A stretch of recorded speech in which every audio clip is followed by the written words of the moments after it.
Rolling on to articulation. Just to show you first, I've got him sort of in a flying pose with the aid of the new Goblin stand. So with the stem going up his back and attaching around his waist, so hold him in like I said, flying pose. Blasting off. So yeah, the articulation is pretty much same as the Mark VII when it's got the sleeker look sort of thing. So no bulky shoulders on, none of the bulky leg attachments. This is pretty much as it is sort of thing. Like I said before with the outfit, there's nothing to swap on and off of this other than the hands and the face plate sort of thing, or the head. But so the articulation, like I've said before on these Iron Man figures, it is pretty good for what it is. You've got the ab crunch articulation, pretty good in the arms. The shoulder plugs sort of sit there and you can move them up and down and then rotate. A little bit limited through the elbows. Maybe through the wrist a little bit, but then you get the articulated hands, which are always good. Just really quickly put them into that position. So yeah, you do get a set of those like we normally do. Pretty good twist through the chest and the ab section as well, not just the crunch and like sort of expand. The pelvis area a little bit restrictive like it always is. The upper legs again a little bit restrictive because of these sort of disc shapes here, but nothing too bad. For an armoured figure, it is what we know. It is a top line Iron Man, so a new version Iron Man, so to speak. So better than the older ones, but still not amazing. Somebody asked me not too long back, could you get the sort of the Iron Man signature pose? I don't think so. I think it's trickery. I think it's a matter of unplugging a leg and sort of resting it against it to try and get it low enough so its fist will touch floor. And even then, I'm not convinced it even looks natural. I think when you see it in the film, it does that. I think there's a lot of fucking collapsed polygons in the fucking CGI. I don't think there's any way an armoured suit would do it. So it's trickery, brothers. I don't think it can be done. If somebody comes out and shows it me and then shows me how they got it into the pose and back out, then I'll believe it. Other than that, I don't think it can do the signature punch in the floor pose. I just don't think these figures are at that standard yet. And to be honest, if they did, they would pretty much be Marvel Legend figures or Marvel Select figures. You'd have 50 million points of articulation and then it'd look shit. So, no, I don't think it would be that articulated. But I will say, because I do take the sort of the more realistic look in exchange for articulation, I sort of make an allowance on it.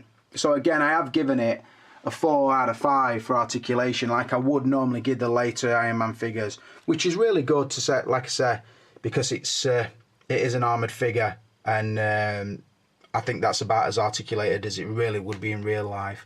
So I think that 4 out of 5 is a pretty fair score. Moving on to extras, and as you can see, as I pull away, Iron Man's injured on this category. Because you think he's coming with some great stuff, but when you get it, I don't know, leaves a bit of an empty feeling. So he needs an helping hand from his Uncle Hulk carrying him. He's just fucking dangling. He's limp, like a limp fish in his hand. Hulk's just looking, about to slam him down onto his Chitauri base. Right, so what does it bring? And I'm bearing in mind, I've had the Mark VII about a month and a half. Now that came fully loaded, and I don't know if I fucking did give it a 5, but I should have given it a 5. Hulk on other hand, I'd probably give it a 1 because he brought fuck all, bought a pair of spare hands. So that's the sort of scale I'm going on. So what did it bring? Firstly, and the reason I was gonna give it a massive score, the spare head.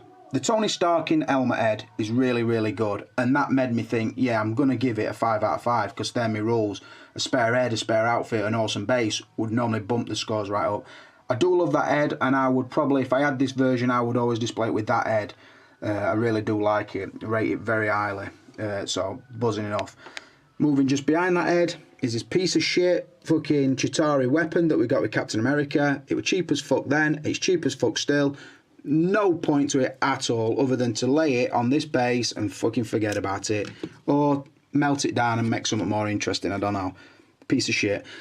Instructions might come in handy, but I don't know why. It only tell you how to switch the lights on and off, which I will say, I haven't took the little plastic covers out of the light sections because, like I say, it's not my figure. I don't want to take them out, show you lights, which you've all seen before, so I have to put the tags back in. So I've left the tags in and I haven't showed you any lights. I haven't tested any lights either. So, yeah. Moving on to hands, you get a set of fists that most Iron Man brings. You've got now the repulsor blast hands, sort of with the hole on the backhand, so it will pose like that, like it should have done from start.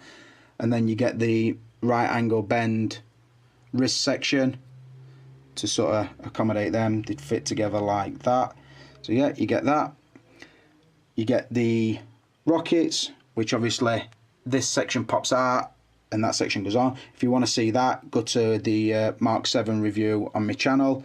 You see how that works. And then you get this base, which is massive. Just to give you a scale, that's Hulk holding Iron Man, and that's the base. Really big.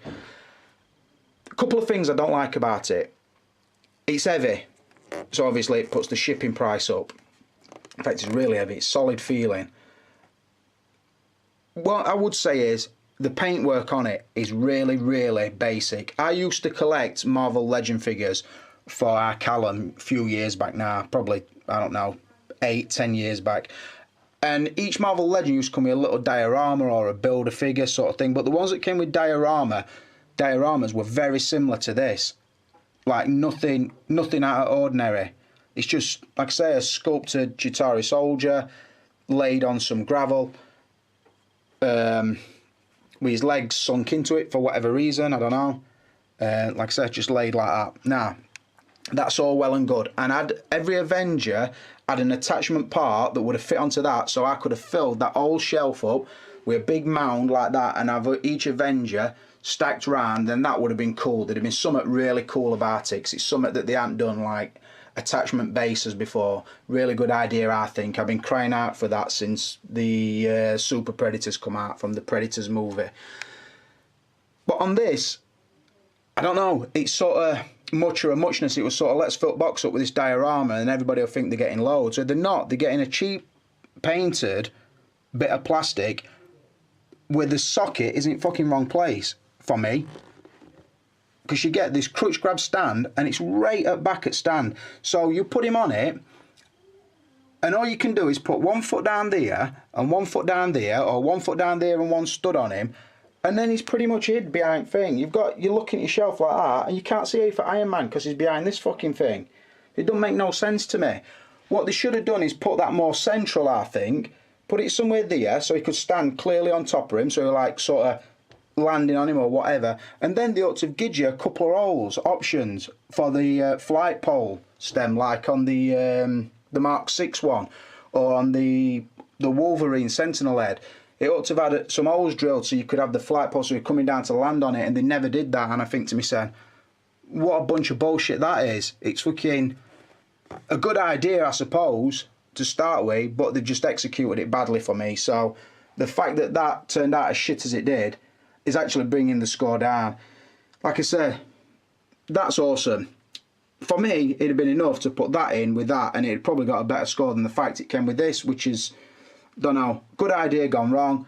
That's just null and void. And then the other hands, which you would need. So, I don't know. Like I said, it makes me feel bad because it's somebody else's figure. But then again, I'd feel even worse if I started fucking lying and telling you the best thing since sliced bread. So on the extras, I'm only giving it a 3 out of 5. Do like that pose though with Hulk. I will say that. So well done, Uncle Clipper. Pat on back for you, brother. Right, moving on to value, and I can't tell you a great deal about value because, like I've said, it's not my figure, it's Alex's. So I don't know if he had reward points or what, or how he's done it. I know he's bought it from Sideshow because that pretty much was the only place you could get this battle damage version from in the end. People said they were going to get it and didn't, so he ended up picking it up from there. Now, the way I understand it, it was about $300 for the figure. Then shipping to England, I'm thinking would be about $40. So what's that? Call it $340. So what's that? 215, 220 quid. And then on top of that, he's going to get 20% VAT. So 215, another 40. We're talking about 250 quid, I think. Could be wrong. Now, do I think that figure's worth that? No, I don't. I paid 165, I think, for my Mark VII. So I definitely wouldn't pay that for a figure that came with less stuff. Like I say, I really do like the Battle Damage head sculpt, and I'd be tempted to pick that up to put onto my own thing. I don't think you can mix and match the figures because, like I've said, they're two completely different paint jobs. So I think it's pick the one you like, go with one or other. I don't know. What I would say is I've got a funny feeling, and I could be wrong about this because I've been wrong before once or twice. I think this might become the version to try and get hold of because I think it's limited, and I think it will do what sort of Hawkeye did and a couple of other figures, limited run, and the price will go through the roof. So I suppose he will always make his money back on it. But I don't know, I think it's too much to pay to start with, but like I said, most of the Iron Man figures go up anyway, and this one might be the version to have. So I'm going to give it straight down the middle a 3 out of 5. I'm not going to say he's got bummed because it is what it is. You buy what you want to buy. Would I have paid that for it? Not in a fucking million years. So rolling on to the overall score, I've given it a 24 out of a possible 35, which is pretty respectable score nowadays. Like you all know, I've toughened up a little bit on the scores, and I have again marked it honestly. I hope Alex can see why I've given it each scores. I hope that you, if you're watching this on Alex's channel, which you pretty much should be because I'm going to link his version to my Facebook and probably to Sideshow Freaks. So if you're watching this video, please subscribe to Alex McPhee's channel. He's a guy who used to be Stiff Kittens 01.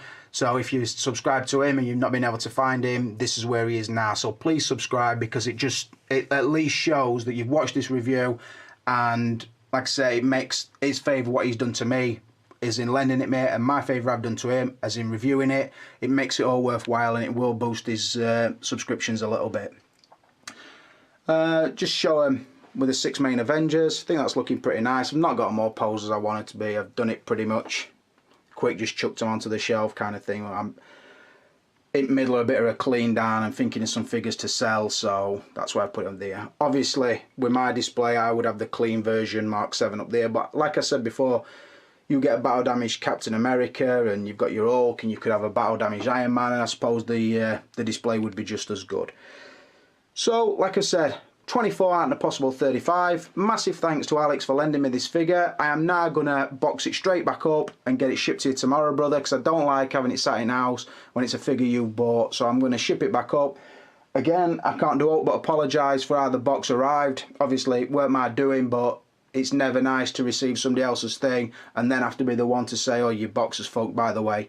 But like I said, I'll let him know as soon as I know, so I don't know what else I can tell him on that. But much respect, thanks for watching, thanks for subscribing to my channel and also Alex's channel if you're watching it on that channel.